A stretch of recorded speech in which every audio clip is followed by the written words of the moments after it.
Hello everyone, मैं आप सभी का आपके अपने चैनल में स्वागत करती हूँ। आई होप कि आप सभी लोग अच्छे होंगे। यह वीडियो बिहार स्टेट से संबंधित है। इस वीडियो में हम लोग शिक्षण कला एवं अंधता से संबंधित प्रश्नों को देखने वाले हैं। तो चलिए हम लोग देखते हैं प्रश्नों को किस तरह से प्रश्न जो है पूछा जाता है। तो फर्स्ट क्वेश्चन में बोला जा रहा है, विषय केंद्रित पाठ्यक्रम द्वारा शिक्षार्थी की डैश का विकास अधिक अच्छी तरह होता है।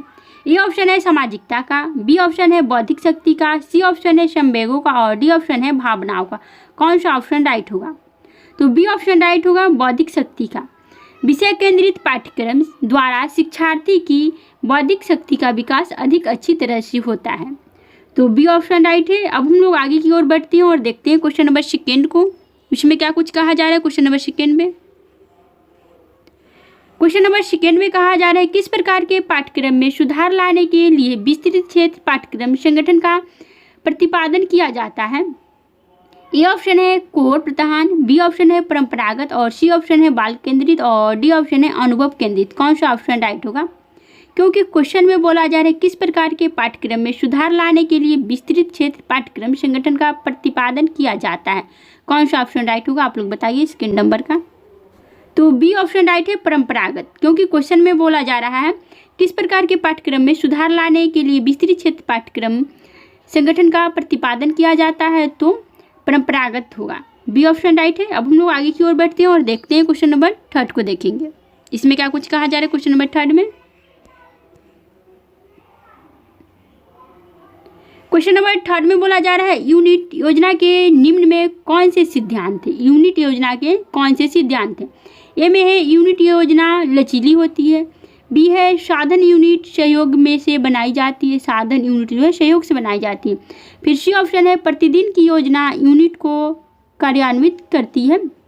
फिर डी ऑप्शन है उपरोक्त सभी। बताना है कौन सा ऑप्शन राइट होगा।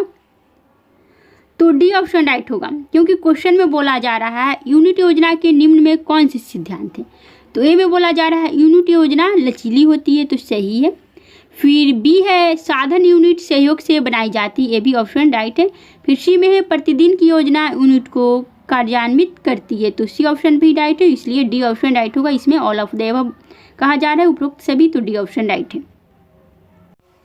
क्वेश्चन नंबर 4 में बोला जा रहा है, वार्षिक योजना के उद्देश्यों में निम्न में किस पर बल देना चाहिए? वार्षिक योजना के उद्देश्यों में निम्न में किस पर जो है बल देना चाहिए? ए ऑप्शन है साप्ताहिक कार्य योजना बनाना, फिर बी ऑप्शन है अगले सत्र के लिए पाठ वस्तु निर्धारित करना, फिर सी ऑप्शन है सामान्य पाठ वस्तु को स्थापित करना और डी ऑप्शन है इनमें से कोई नहीं। कौन सा ऑप्शन राइट होगा आप लोग बताइए।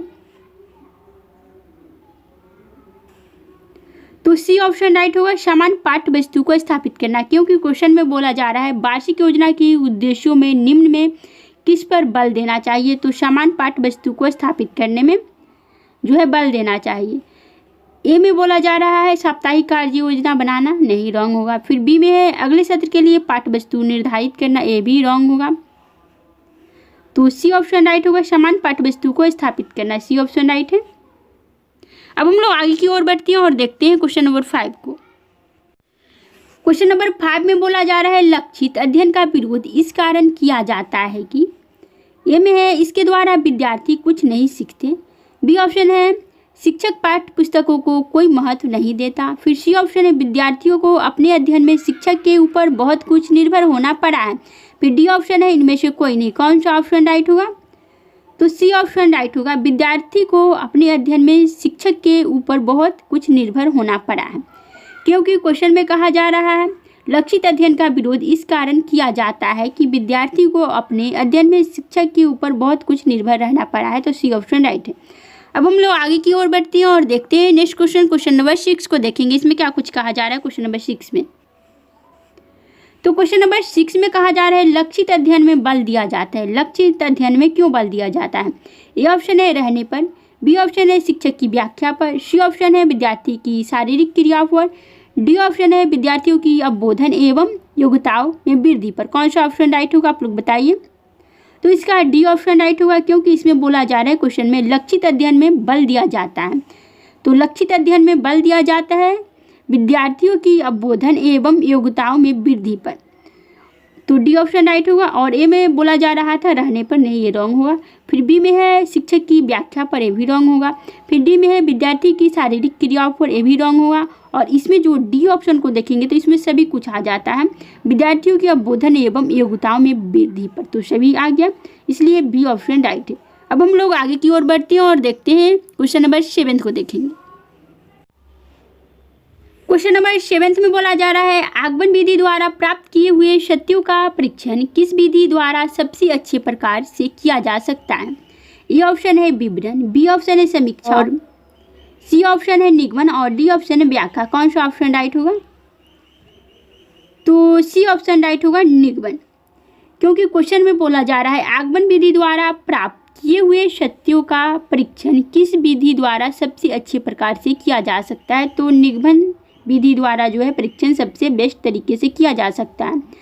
आगमन और निगमन विधि के जनक जो है अरस्तु है, इनके जनक अरस्तु को माना गया, अरस्तु है। आगमन और निगमन विधि के प्रतिपादक जो है अरस्तु है। तो आगमन विधि में विशिष्ट से सामान्य की ओर जाया जाता है, विशिष्ट से सामान्य की ओर, और निगमन विधि में अपोजिट होता है, सामान्य से विशिष्ट की ओर होगा। तो अब हम लोग आगे बढ़ते हैं और देखते हैं नेक्स्ट क्वेश्चन, क्वेश्चन नंबर 8 को देखेंगे। इसमें क्या कुछ कहा जा रहा है क्वेश्चन नंबर 8 में? तो क्वेश्चन नंबर 8 में कहा जा रहा है उच्च कक्षाओं में निगमन विधि का उपयोग क्यों अधिक उपयोगी सिद्ध होता है। ए ऑप्शन है यह सरल विधि है, बी ऑप्शन है बहुमूल्य समय जो आगमन विधि में लग जाता है वह बच जाता है, फिर सी ऑप्शन है इस विधि में सामान्य से विशिष्ट की ओर चला जाता है, और डी ऑप्शन है इनमें से कोई नहीं। बताना है कौन सा ऑप्शन राइट होगा। तो इसमें बेस्ट ऑप्शन चूज करना है, तो बताइए आप लोग कौन सा ऑप्शन राइट होगा 8 नंबर का। तो बी ऑप्शन राइट होगा, क्योंकि क्वेश्चन में बोला जा रहा है उच्च कक्षाओं में निगमन विधि का उपयोग क्यों अधिक उपयोगी सिद्ध होता है। तो बहुमूल्य समय जो आगमन विधि में लग जाता है वह बच जाता है। तो आगमन विधि में होता है पहले विशिष्ट से सामान्य की ओर जाया जाता है, विशिष्ट से सामान्य।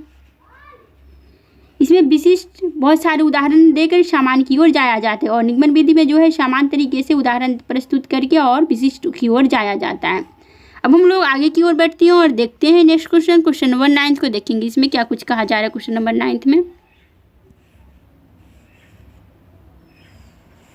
क्वेश्चन नंबर 9 में बोला जा रहा है निम्न में से किसके अनुसार बालक को जितना कम से कम संभव हो उतना बताया जाए और उनको जितना अधिक से अधिक संभव हो उसे खोजने में प्रोत्साहित किया जाए।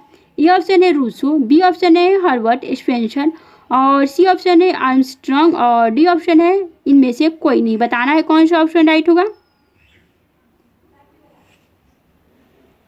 तो ऑप्शन नंबर बी राइट होगा, हर्बर्ट स्पेंसर, क्योंकि क्वेश्चन में बोला जा रहा है निम्न में से किसके अनुसार बालक को जितना कम से कम संभव हो उतना बताया जाए और उनको जितना अधिक से अधिक संभव हो उतना खोजने को प्रोत्साहित किया जाए। तो यह कथन जो है हर्बर्ट स्पेंसर ने कहा था, इस बात को बोले थे हर्बर्ट स्पेंसर ने। चलिए अब हम लोग आगे की ओर बढ़ते हैं और देखते हैं नेक्स्ट क्वेश्चन, क्वेश्चन नंबर 10 को देखेंगे। इसमें क्या कुछ कहा जा रहा है क्वेश्चन नंबर 10 में? तो क्वेश्चन नंबर 10 में है शिक्षा का उद्देश्य। शिक्षा का क्या उद्देश्य है? तो ए में है ज्ञानार्जन का उद्देश्य, बी में है सामाजिक उद्देश्य, और सी में है पर्यावरण में समायोजन का उद्देश्य, और डी में है उपयुक्त सभी। बताना है कौन सा ऑप्शन राइट होगा। तो इसका डी ऑप्शन राइट होगा, क्योंकि क्वेश्चन में कहा जा रहा है शिक्षा का उद्देश्य।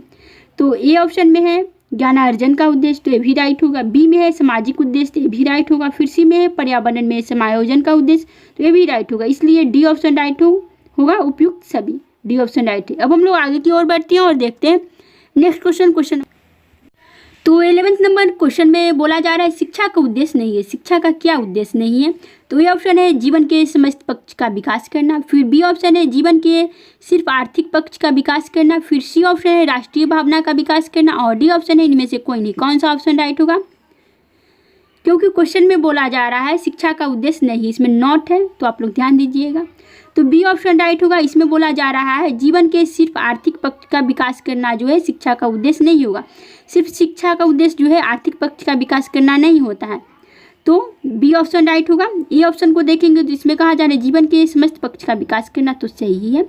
फिर सी है, इसमें कहा जा रहा है राष्ट्रीय भावना का विकास करना, तो ये भी सही है, क्योंकि बी ऑप्शन इसलिए नहीं होगा, सही होगा, क्योंकि इसमें जीवन के सिर्फ मौलनी कह रहा है और इसमें शिक्षा का उद्देश्य नहीं है, तो इसलिए बी ऑप्शन राइट होगा। अब हम लोग आगे की ओर बढ़ते हैं और देखते हैं नेक्स्ट क्वेश्चन, क्वेश्चन नंबर 12 को देखेंगे। इसमें क्या कुछ कहा जा रहा है क्वेश्चन नंबर 12 में। क्वेश्चन नंबर 12 में कहा जा रहा है शिक्षक के लिए प्रशिक्षण का बहुत ही महत्व है, इसलिए ए ऑप्शन है समय समय पर प्रशिक्षण दी जानी चाहिए, बी ऑप्शन है पाठ्यक्रम परिवर्तन के अनुसार प्रशिक्षण दिया जाना चाहिए, फिर सी ऑप्शन है विज्ञान तकनीक एवं पर्यावरण को ध्यान में रखते हुए प्रशिक्षण दिया जाना चाहिए, और डी ऑप्शन है उपयुक्त सभी। बताना है कौन सा ऑप्शन राइट है, आप लोग बताइए। तो डी ऑप्शन राइट होगा, क्योंकि क्वेश्चन में बोला जा रहा है शिक्षक के लिए प्रशिक्षण का बहुत ही महत्व है, इसलिए क्यों महत्व है तो ये ऑप्शन को देखेंगे तो इसमें बोला जा रहा है समय समय पर प्रशिक्षण दी जानी चाहिए, तो सही है। फिर बी में है पाठ्यक्रम परिवर्तन के अनुसार प्रशिक्षण दिया जाना चाहिए, तो बी ऑप्शन भी राइट है। फिर सी में है विज्ञान तकनीक एवं पर्यावरण को ध्यान में रखते हुए प्रशिक्षण दिया जाना चाहिए, तो सी ऑप्शन भी राइट है, इसलिए डी ऑप्शन राइट होगा, क्योंकि इसमें कहा जा रहा है उपयुक्त सभी, तो डी ऑप्शन सबसे बेस्ट है, तो इसमें क्योंकि सभी है तो डी ऑप्शन राइट होगा। अब हम लोग आगे की ओर बढ़ते हैं और देखते हैं नेक्स्ट क्वेश्चन, क्वेश्चन नंबर 13 को देखेंगे। इसमें क्या कुछ कहा जा रहा है उसे हम लोग देखते हैं, यह आज की वीडियो का लास्ट क्वेश्चन होगा। तो इसमें कहा जा रहा है शिक्षक प्रशिक्षण का स्वरूप एवं पद्धति निर्भर करती है, शिक्षक प्रशिक्षण का स्वरूप एवं पद्धति जो है निर्भर करती है। ए में है सरकार के बजट पर, बी में है बच्चों की आयु एवं क्षमता पर, फिर सी में है विज्ञान तकनीक एवं पर्यावरण पर, और डी में है उपयुक्त सभी। बताना है कौन सा ऑप्शन राइट होगा, आप लोग बताइए। तो इसका डी ऑप्शन राइट होगा, उपयुक्त सभी, क्योंकि क्वेश्चन में बोला जा रहा है शिक्षक प्रशिक्षण का स्वरूप एवं पद्धति निर्भर करती है। तो ए को देखेंगे तो इसमें बोला जा रहा है सरकार के बजट पर, सही है। फिर बी में है बच्चों की आयु एवं क्षमता पर, बी ऑप्शन भी राइट है। फिर सी में है विज्ञान तकनीक एवं पर्यावरण पर, तो सी ऑप्शन भी राइट है, इसलिए डी ऑप्शन राइट होगा, क्योंकि डी में कहा जा रहा है ऑल ऑफ द एबव, तो डी ऑप्शन राइट होगा। तो इस वीडियो में इतना ही, फिर मिलेंगे नेक्स्ट वीडियो में।